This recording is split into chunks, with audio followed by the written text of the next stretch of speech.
عرب دنیا کے مخیر حضرات جو ہے وہ ان کے لیے کچھ کھانے کا بندوبست کرنا چاہیں، کوئی ان کے لیے سہولت کا بندوبست کرنا چاہے تو وہ آپ سے رابطہ کر لیں، کیا کر لیں، کیا اس معاملے میں کیا کیفیت ہے؟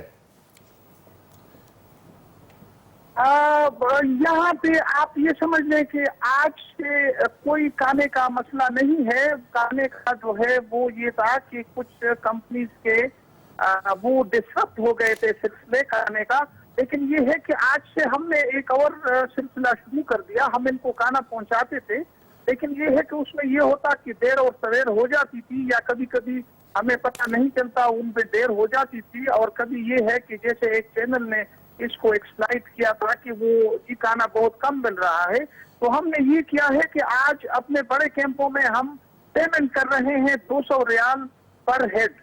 جن کیمپ میں کھانا نہیں مل رہا ان سب کو انشاءاللہ آج نہ ہو تو کل تک ان کو کیش اماؤنٹ مل جائے گا. اس کے بعد ان کی اپنی مرضی ہے کہ وہ اپنے مرضی سے جو کچھ لینا چاہیں، جو جس طرح سے کھانا چاہیں وہ کر لیں.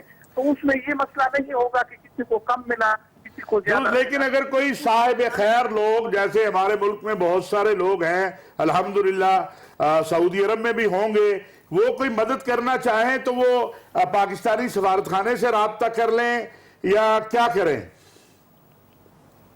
وہ ہم سے رابطہ کر سکتے ہیں، بلکہ ہمارے یہاں جو کمیونٹی ہے وہ بہت زیادہ ہیلپ فل ہے، وہ ہمارے ساتھ رابطے میں ہے. ابھی تک ہم نے اس قسم کی کسی کو کہا نہیں ہے، لیکن یہ ہے کہ اگر کوئی ایسی سچویشن آ جائے گی تو ہم کہیں گے. لیکن ابھی الحمدللہ ایمبیسی کی طرف سے ہم نے پہلے تو خشک اشیاء پہنچاتے تھے، چاول یا اس قسم کی، لیکن یہ ہے کہ کل ایک کیمپ میں ہم تیار کھانا لے کر گئے تھے، لیکن آج مجھے اس کیمپ سے ٹیلیفون آیا کہ ہمارا کھانا شروع ہو گیا. بہت شکریہ منظور الحق صاحب، آپ کا بہت مہربانی. گفتگو آپ نے سنی ہے مولانا صاحب، اس پر مزید بھی بات کریں گے. ابھی ایک بریک لیں گے اور دیگر اہم ایشوز شامل کریں گے ایک بریک کے بعد.